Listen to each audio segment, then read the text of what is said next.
तर नमस्कार शेतकरी मित्रांनो. तर मित्रांनो, आज सांगणार आहे डिवर्मिंग कशा पद्धतीने करावी, एक तर पैसे देऊन आणि एक तर एक फ्रीमध्ये.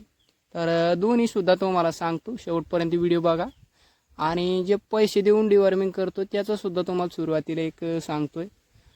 तुम्ही जे कोणत्याही औषधीने डिवर्मिंग करत असाल मित्रांनो, हायटेक असो किंवा अल्बोमार असो किंवा कोणताही असो, तर त्याने जर तुम्ही डिवर्मिंग करत असाल किंवा तुमच्या तालुक्याच्या ठिकाणी सुद्धा तुम्हाला एक डिवर्मिंग करण्यासाठी एक औषधी असे मिळतात, जेणेकरून तुम्हाला एक पावती पाडावं लागते.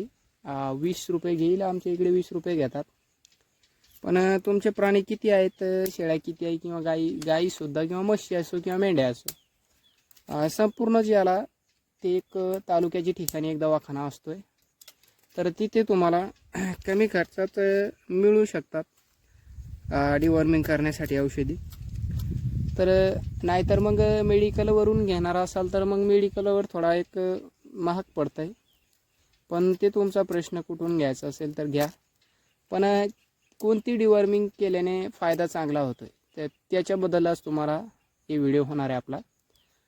तर जे अल्बोमारने डिवर्मिंग करताय किंवा साधारण अल्बोमारच धरू एक, तर अल्बोमारने डिवर्मिंग करत असाल मित्रांनो, लहान पिल्लाचे असो किंवा शेळ्याचे असो, तर त्याने काय होतं आहे, जे तुमचे शेळ्याची किंवा मेंढ्या असो किंवा गाय असो किंवा म्हशी असो, तर डिवर्मिंग करताय तुम्ही, तर ते डायरेक्ट एकदम जनता जे मारताय मित्रांनो, तर जता मारतात तर ते एकदम लिव्हरवरती एक ट्रेस पडतो आहे, शेळ्यांची असो किंवा गाई किंवा म्हशी असो, जेणेकरून कोणत्याही जित्रापाची एक भूक कमी होती डिवर्मिंग केल्याच्या नंतर. आणि ती भूक वाढवण्यासाठी डबल तुम्हाला त्या लिव्हरवरती जे ट्रेस पडले त्याला रिकवर करण्यासाठी तुम्हाला एक सतत मी तर 10 दिवस देतो आहे. तर सतत 8 ते 10 दिवस तुमच्या मर्जीने किती द्यायचं, पण 10 दिवसाच्या खाली तुम्ही एक ब्रोटान लिव्हर टॉनिक हे द्यावं लागतं आहे आपल्याला. तर जेणेकरून ती संपूर्ण आपल्या शेळ्या जे आपण डिवर्मिंग केली, ट्रेस पडला, ती रिकवर संपूर्ण होते आणि शेळ्याची भूकवाढसुद्धा त्याच्यामध्ये होती.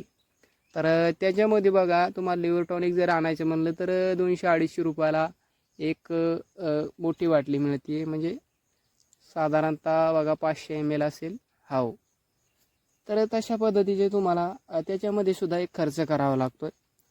आणि नॅचरल पद्धतीने जर करायचं म्हणलं मित्रांनो, तर ते सुद्धा तुम्हाला एक फ्रीमध्ये पडतं आहे. पण आता जर तुम्ही करणार असाल तर जेवढं याचं डिवर्मिंगचं हे होतं आहे, तर त्याच्यापेक्षा जास्त त्याच्यामध्ये फायदे आहे. जर तुम्हाला पैसे न खर्च करता डिवर्मिंग करायची असेल तर मग तुमच्यासाठी एक बेस्ट उपाय हे आहे, जे आपलं कडुलिंबाचा पाला असतो आहे, कडुलिंबाचा पाला.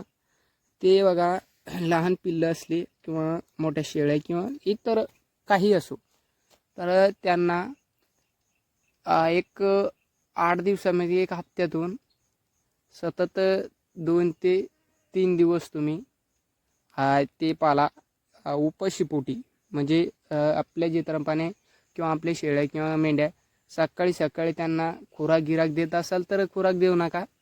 ज्या दिवशी तुम्हाला हे करायचं असेल तर उपाशीपोटी ते पाला बांधा, जेणेकरून जे पोटात जता असतात त्या जंतावरती ते जता मारतात लिंबाच्या कडू पाल्याने. तर हे सुद्धा एक नॅचरल डिवर्मिंग अशा पद्धतीने होतात. तुमच्या जर फिरस्ती शेळ्या असेल तर तुम्हाला एवढं काय पाला गेला बांधण्याची गरज पडत नाही. आणि अर्धबंदिस्त असेल मित्रांनो तर तुम्ही बांधा, किंवा फिरस्ती असेल तरी सकाळी सकाळी बांधा, काय हरकत नाही. याचे काय साईड इफेक्ट होत नाही, उलट याचा फायदाच आहे. किंवा शेळ्याचं पोटामध्ये काही आजार असेल, काही असो, तर संपूर्ण बिमारीवर मात करतो हे लिंबाचा पाला मित्रांनो. तर याचे काही साईड इफेक्ट होत नाही, एक नॅचरल आहे. याच्यामुळे डिवर्मिंगसुद्धा होती, किंवा इतर काही असो, तुमच्या बिमारी असो, शेळ्यांना खरूज असो, काही असो, तर ते सुद्धा रिकवर करण्याचं लिंबाचा पाला हे काम करतोय. तर एक साध्या पद्धतीमध्ये ज्यांना एक डिवर्मिंग करण्याचं एक हे असेल तर त्यांच्यासाठी सुद्धा एक 2 ऑप्शन दिले तुम्हाला, जे तुम्हाला योग्य वाटेल त्याच्यामध्ये करा. तर कसा वाटला व्हिडिओ नक्कीच कमेंटमध्ये सांगा. आणि व्हिडिओ आवडत असेल मित्रांनो तर व्हिडिओला एक लाईक करत चला, जेणेकरून मी अशाच पद्धतीची तुम्हाला व्हिडिओ बनवून तुमच्यापर्यंत पोचवत राहील. कसा वाटला व्हिडिओ नक्कीच कमेंटमध्ये सांगा.